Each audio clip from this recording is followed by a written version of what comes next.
All right, so now you're logged into the Learning Hub and you're going to click on this icon right here.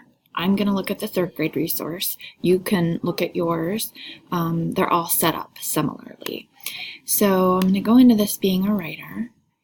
And what we see here is a page with general resources.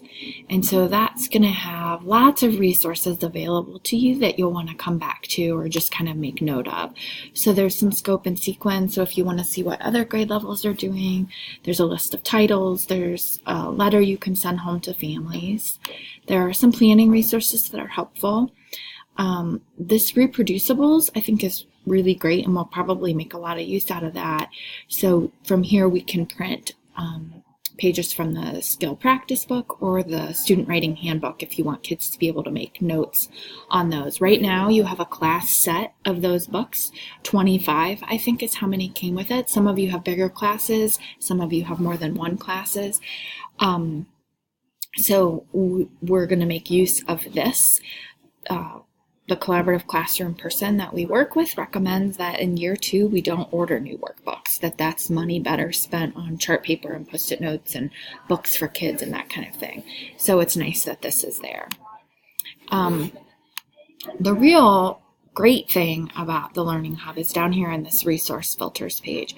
Your teacher's manual is digital, so everything in that kit except for the mentor text because they couldn't get copyright permissions for those. But everything that's from Collaborative Classroom is on this site. So you don't have to haul your teacher kit or even your manuals back and forth. So it's all right here. So you can click down and you can decide what you want to look at. We're going to look at the teacher's manual. Then you can pick what unit you're in.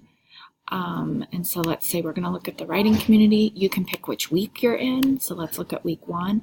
And then every time you change one of these filters, you have to hit search.